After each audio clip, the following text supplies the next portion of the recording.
Tonight on Oswego Now, SUNY Oswego students are sharing their concerns about the future of DEI programs, what they have to say about threats coming from the White House. Plus, some neighborly love. A church helps a community trying to bounce back from damage caused by this winter's heavy snow. But first, wild wind. When will it let up? The latest on this weekend's weather right now on Oswego Now.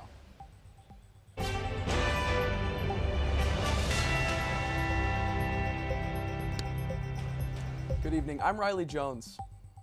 And I'm Ziggy James. Tonight when we say hold on to your hats, we mean it. That's right, Ziggy. If you've spent any time outdoors today, you get it. The wind has been intense. Treetops swaying, the waves on Lake Ontario are putting on quite a show as well. Not to mention trying to walk through gusts that peaked at about 45 miles per hour. So far, there have been no major reports of damage. Oswego Now meteorologist David Rienzo is tracking our current conditions. David? That's right. It has been extremely gusty along the coast of Oswego and even around the rest of New York, and that is going to make wind chills around the area extremely cold, but luckily temperatures are set to rebound by next week. So right now across New York State, you see wind gusts are pretty high all around. Fulton at 30 miles per hour, Lowville at 30, and around Albany even higher than that. So for tonight, if it's trash night, you may find your trash in your neighbor's yard by the morning because wind speeds are going to continue to rise by tomorrow morning. We see a little bit of a lull in wind speed, but then as tomorrow gets going, we're back up to 35 miles per hour. And that's going to make wind chill feel very, very cold. You can see tomorrow we're pretty much in the 20s for most of the day. Now I'll have more on your weekend forecast as well as a rebound in temperatures by next week that will have you kissing your seasonal depression goodbye. That's all more in my full forecast. Back to you guys at the desk. Oswego has been struggling this winter.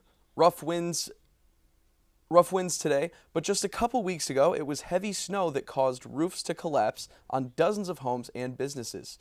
We've been hearing from neighbors who are unable to afford repairs. Our Zachary Greenspan went to one of the hardest hit communities, Palomero, and discovered a church that is doing all it can to help those in need. Famous chicken and biscuit dinners Thursday. The event started at 4:30 and offered affordable dinners with plentiful portions for anyone in need. The event was made possible with the help of Tammy Nipper, the pastor for the Palomero Church. Tammy says the church is the heart of the community and often helps people in need. We do all kinds of activities here to help. Every Saturday we run a thrift store. Our thrift store is clothing like 50 cents to maybe $3 for a coat. And that thrift store houses the community. We sell to the community. I've gotten calls in the past with people that are from foster care that came into foster care with just the clothes on their back.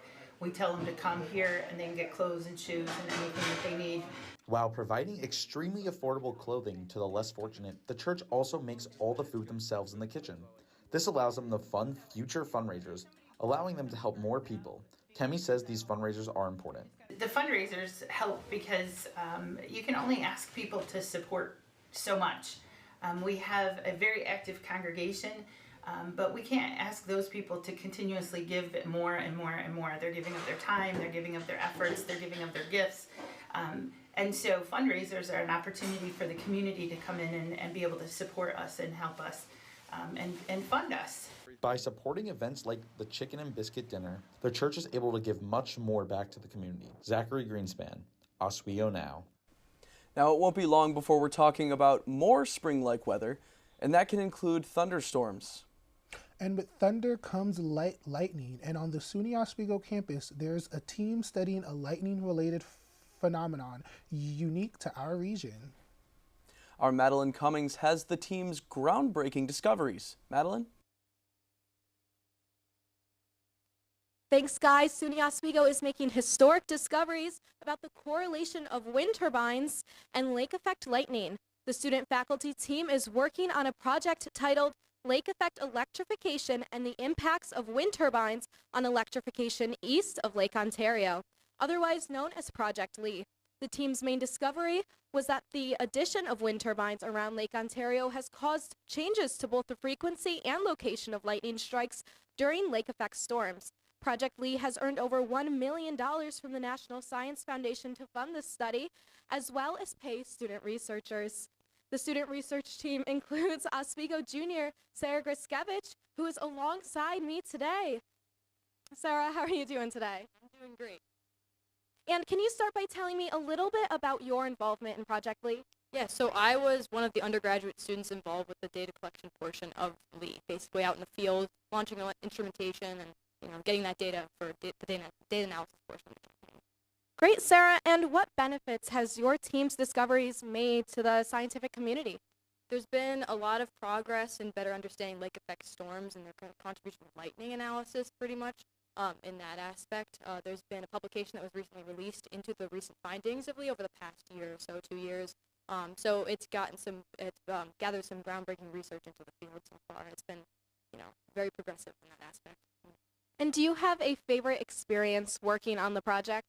My favorite experiences were really just the operations in general, being out in the field with other students, with scientists from various different laboratories and institutions across the country. It was really fantastic. Any time we're out in the field, launching the equipment or just spending time, downtime, interacting with everybody, it was really, really great time, honestly. Yeah, and what skills have you learned as a student researcher on the project?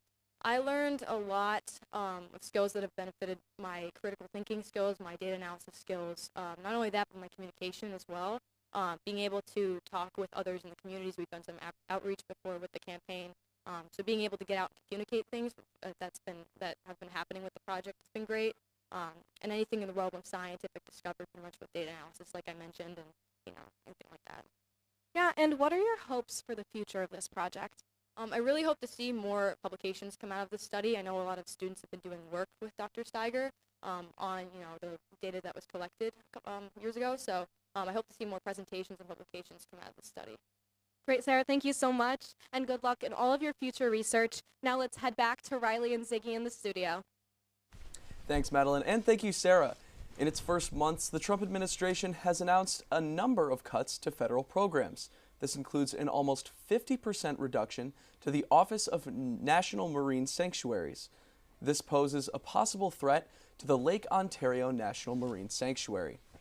Lake Ontario's sanctuary was founded in September of 2024 and covers more than 1,700 square miles. Oswego County Administrator Philip Church says that in spite of these potential threats, the sanctuary is continuing to thrive, and he feels that in the long run, the sanctuary will be greatly beneficial to the county's economy. Underway right now is a social economic study by the DLR group of marine sanctuary communities, and that's going to be important for us because being in our first year, it'll give us baseline data on the economic impact the sanctuary will have, which we know has been positive in other sanctuary communities. Church says that no cuts to the Lake Ontario Sanctuary have officially been announced at this time. If cuts were to come, they would be announced in a decision made by the Senate and handled accordingly. Troop D Commander Major J. Simpson is being reassigned after less than a year on the Central New York Troop. This comes after a pending administrative investigation into Major Simpson, a trooper of over 30 years. Troop D covers 7 counties and services over 200 towns and villages.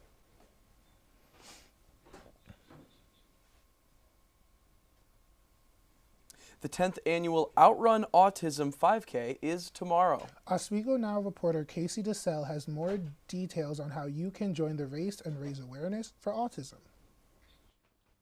Thanks, guys. Ahead of the 5K tomorrow, I spoke with race director Julie Chetney to find out why it's important to raise money for autism.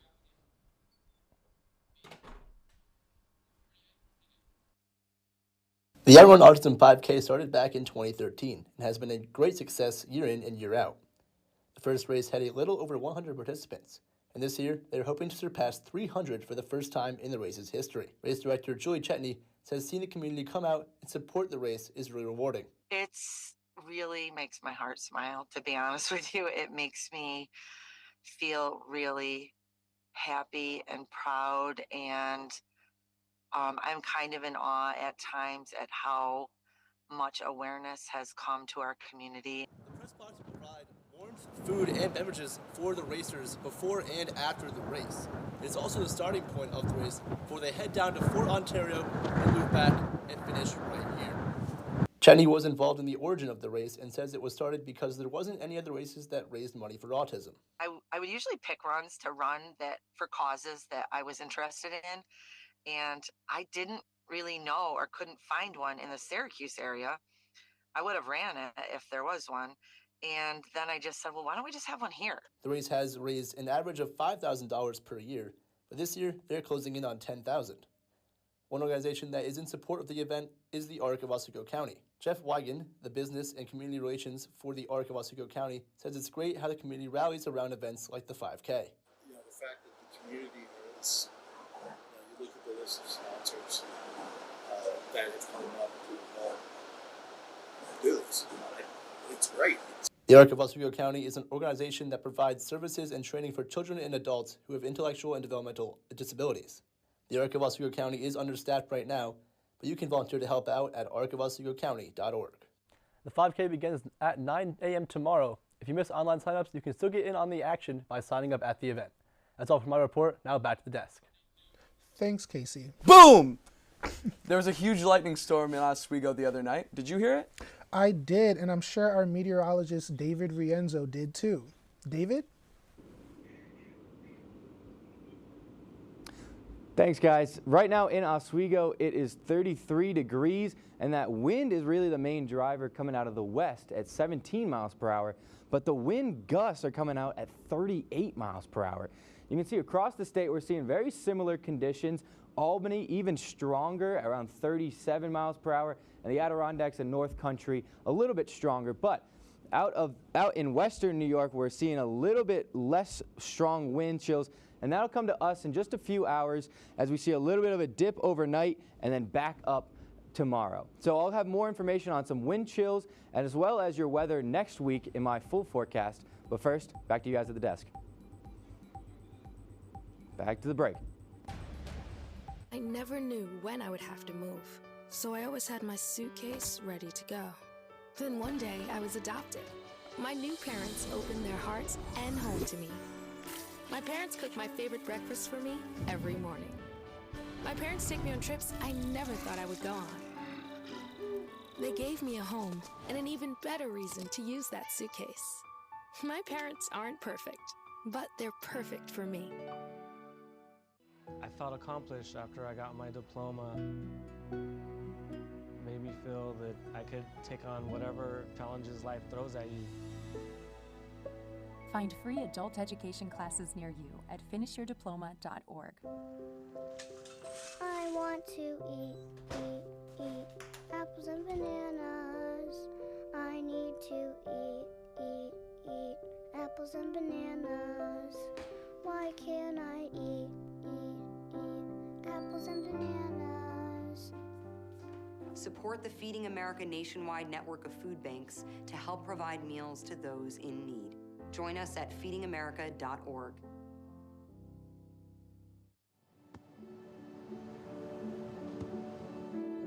I don't remember how it started. Go to that. Oh boy. Our back and forth.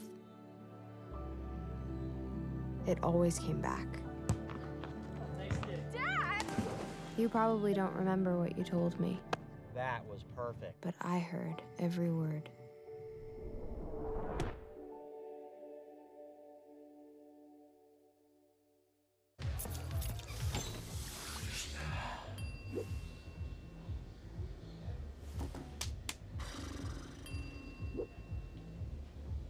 If you need to do something to feel okay to drive, you're not okay to drive.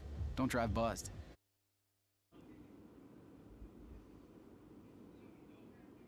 Welcome back to Oswego Now. I'm meteorologist David Rienzo. Right now in Oswego, it is pretty chilly at 33 degrees, but that wind gust is making things feel even colder. And that wind gust will stick around for the next few hours tonight, dropping down around midnight and then popping back up for Saturday afternoon. And that's going to make things feel very cold. So you may wake up to find your garbage can in your neighbor's yard. It's going to be that windy. Now, the temperatures are going to feel very cold thanks to that wind chill, mostly wind chills in the teens and even a single digit early in the morning. So if we look at the trend, mostly cold tomorrow, especially in the early morning, but then rising as the day continues, but still very frigid. So if you want to get outside of the cold, there are two championship games against Plattsburgh tomorrow. The women's game starts at 3, mostly sunny to start in the middle of the day, then a little chilly. But as the men's game gets started at 7, just around sunset, it will be a little bit warmer and mostly clear. Now, another reminder that Sunday is daylight savings time, so turn your clocks forward at 2 a.m. It's also nice to check your smoke alarms. But what's bad about this is that we actually lose an hour of sleep. But on the flip side, though, sunsets will be an hour later, meaning that this will be the first sunset after 7 p.m. since September 23rd. So finally, some nice longer days to the week. Tonight, a low of 32 to 25 degrees. Showers early Saturday morning, but then those gusts continue. And then tomorrow, 30 degrees. Extra chilly because of those wind chills, but you do have that hockey game to look forward to. Mostly sunny, and those winds still continue. Now, after we get past this weekend, we need to get past Sunday. Temperatures rise way into the 40s, even Tuesday. Look at that, 56 degrees, mostly sunny skies. Sunsets after 7 p.m. Now, if this does not cure your seasonal depression, I'm not too sure what will. That's all for my full forecast. Back to you guys at the desk. With several cuts to federal funding taking place over the last month or so, a lot remains uncertain. These cuts have had impacts all across the country, and there is fear that the cuts could make it to the SUNY Oswego campus. The White House has threatened to cut federal funding for any university that maintains diversity, equity, and inclusion programs. Oswego Now's Ziggy James has been talking with student leaders about how this could impact them. Ziggy? Student organizations nationwide are concerned about the Trump administration's proposed cuts to DEI programs. I explore how these changes could impact students and campus initiatives. Trump administration's proposed cuts to federal funding for diversity, equity, and inclusion programs have sparked concern among campus communities nationwide. Many fear that these cuts could threaten the future of these programs on college campuses. I'm scared for the future of a lot of student organizations because we do rely on state funding and government funding heavily. So I believe a lot of the important programming and events that we use and rely state funding for, we won't be able to do it anymore. SUNY Chancellor John King vowed to keep advocating for DEI programs and initiatives despite political pressures. However, student leaders expressed concern that while SUNY remains supportive, schools and organizations outside of SUNY may still face challenges. Just because the SUNY Chancellor has said that he will continue to support us, our objective and our work is bigger than just SUNY Oswego or any SUNY schools. So there's still that concern about obviously other schools and orgs and states that don't have the same opportunities as us. As debates over DEI programs continue, students and administrators face uncertainty about the future. While SUNY says it remains committed to diversity and inclusion, federal funding cuts could still impact student engagement. One thing is clear: students will fight to preserve the opportunities and support they rely on. Who are we? We are family. What do we come to do? Build a better BSU. Ziggy James, Oswego Now. SUNY Oswego's Chief Diversity and Inclusion Officer, Kendra Hodigan, was unavailable for comment, but provided a statement via email. Hodigan reaffirmed the university's commitment, stating, "We will remain committed to SUNY's mission of providing an accessible, quality education to all." When we come back, we learn about how TSA are handling negotiations. And how spring break may hit new records here at Oswego Now.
Eva Marie smoked 12,000 packs of cigarettes over 15 years. She quit, and now there's a new lung cancer screening that could save her life. You stopped smoking. Now start screening. No matter how much you smoked, early detection could save you. Talk to your doctor or learn more at savedbythescan.org. I felt accomplished after I got my diploma. Made me feel that I could take on whatever challenges life throws at you. Find free adult education classes near you at finishyourdiploma.org. Your tow chains are a little loose. Could spark a wildfire. Thanks a lot. Anytime. You should check out SmokeyBear.com.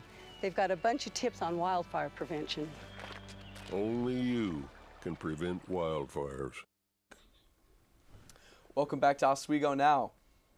Spring break kicking into high gear this month, but experts and officials are warning about potential issues with both travel and safety.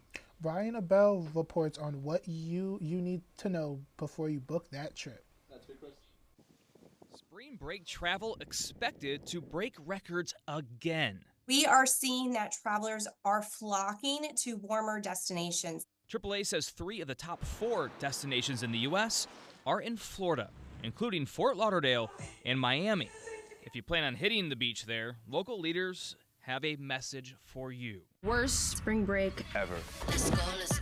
In a PSA satirizing reality TV shows the city of Miami Beach, warning potential spring break revelers of restrictions and enforcement actions that may damper your plans. How you guys doing? What's going on?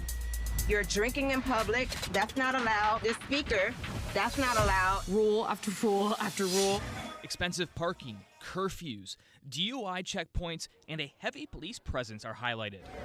It's part of a larger crackdown following the chaos of recent years, including stampedes and 2 deadly shootings in 2023. Further north, the Volusia County Sheriff doubling down on the message for high schoolers heading to popular county beaches like Daytona or New Smyrna. If they think we're playing here, we're not. We really don't want you here. I'm going to be honest with you. Nobody wants you here.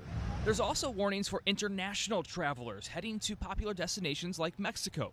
The State Department giving a level 3 travel advisory telling Americans to reconsider travel, with the U.S. Embassy in Mexico saying, because of crime, exercise caution in popular areas like Cancun, Playa del Carmen, and Tulum. In Washington, Brian Abel reporting. We'll be right back with more news after the break. On Oswego Now. You know, a lot of people say when you're going somewhere, you don't want to look back. But I beg to differ. For her to see her father celebrate his graduation, it's the best feeling in the world. I can't lie and say it was easy. But sometimes you just have to stop everything and take it in. I looked at everything in a different light. And I realized it started with me going back and getting my high school diploma. I want to eat apples and bananas. I need to eat apples and bananas. Why can't I eat apples and bananas? Support the Feeding America nationwide network of food banks to help provide meals to those in need. Join us at feedingamerica.org.